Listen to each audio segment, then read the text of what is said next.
Good day, everyone. Anderson TV is here at the Community Farms at Community Hospital in Anderson. And we have wanted to come out here and film this for a couple years, and we're finally just getting out here with Christine Davies so that we can take a look at what Community Hospital is up to. Christine, this is amazing. Thank you. So you are here every day tending to the gardens. I am, yes. Tending to the gardens, distributing the produce, organizing our programming that we do with the farm. And this year I have a part-time helper, Marla. So she's out here 3 days a week. That sometimes people drive by and they're like, who's that? Very we got good. a helper here. Tell us some of that programming that Community Hospital does here at the Community Farm. So this is the second year. Last year was the first year of the community farm, so we were really focused on getting the farm in the ground and growing. So this year is our first year of getting some of that programming going. We've been focusing on youth engagement, so we have a couple nonprofit organizations in the county that have been sending kids out that they do gardening, and they have their own garden over there where the really tall sunflowers are next to the bees.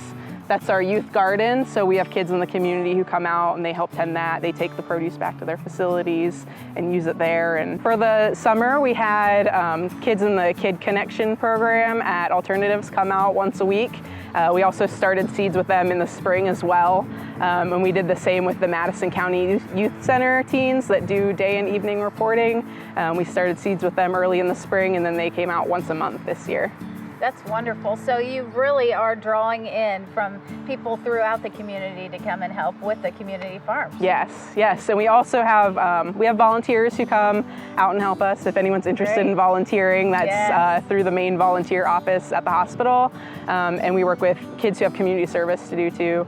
Wonderful. That's a great way to utilize their services and get them a little outdoor time and some structure. That's great.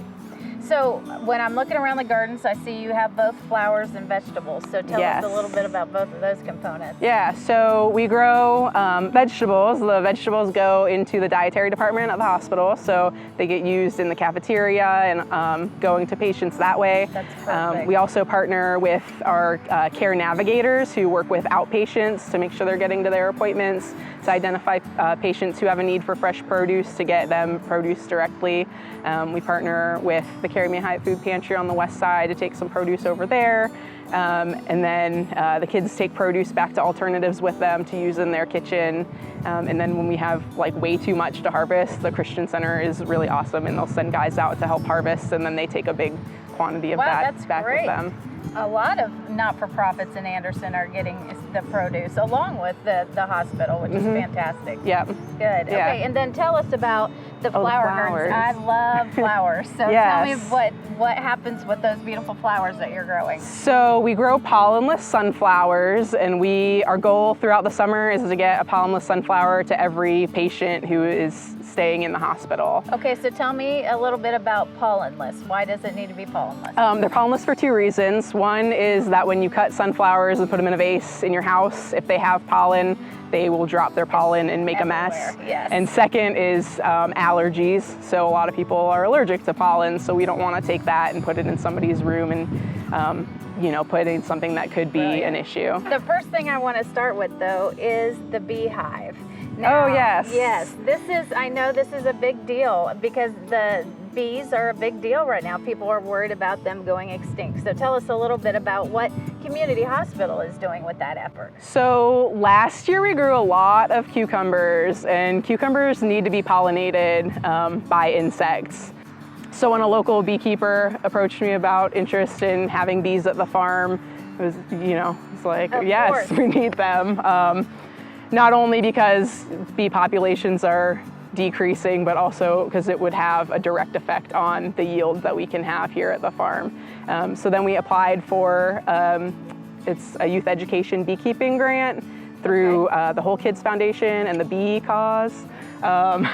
So we do that with the kids at the Madison County Youth Center and Alternatives too. We have a bunch of different bee suits in different sizes, so they've come out and put on bee suits and opened up the hives and looked at them and learned about bees. What an experience. Wow, I bet they love that. Yeah. I personally would be terrified, but I'm glad they were happy. Well, it helps with, if someone's terrified and they don't want to put the suit on, we don't make anyone do it. But I think talking about it, you know, makes a lot of people more open to them, you know, versus just hearing, oh, a bee, it's gonna sting me, you know, I don't like that. Right, so the educational component is very important.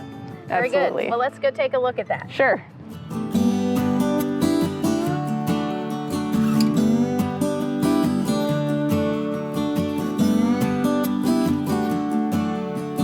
So Christine, usually I don't like to turn my back to bees, but these guys look like they're docile and have their homes right over there.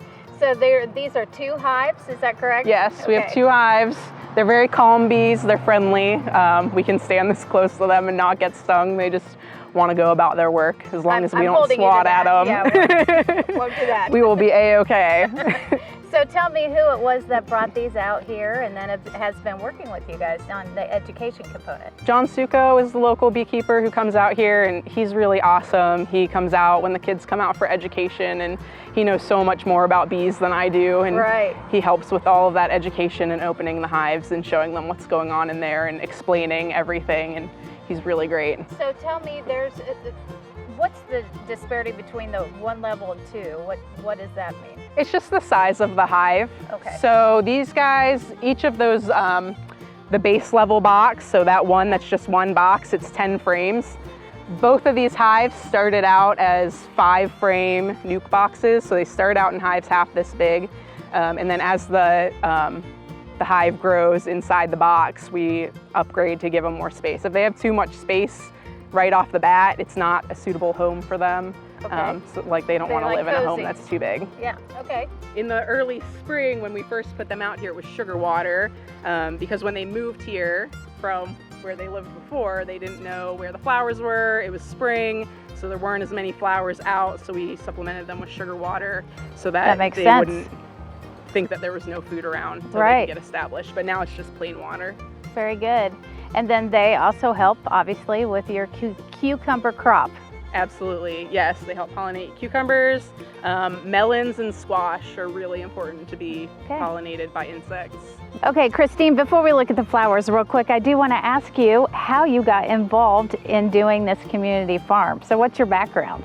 My degree is in dietetics from Purdue. I got involved in agriculture at the Purdue Student Farm as an extracurricular activity. And I really loved it. So by the time I graduated, I decided that I wanted to pursue farming more, and I worked on a few different small farms in Indiana, as well as for the Purdue Extension Local Food Program.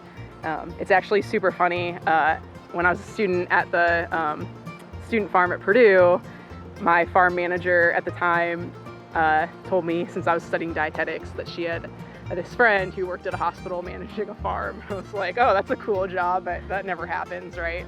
And I saw the job posting. I was like, what are the odds? So that's how I ended up here. That's awesome. I love that. That is such a rare job. And then to find one, that's awesome. Good for you. Well, we're glad you're here. Thanks. So these are the pollenless sunflowers. They are. That are not yet scheduled to bloom until next week. Right. So each row of sunflowers that we have planted here has 4 different varieties of pollenless sunflower. So they are, we choose the varieties to plant based on their days to bloom. So our earliest one. Oh, really? Mm-hmm.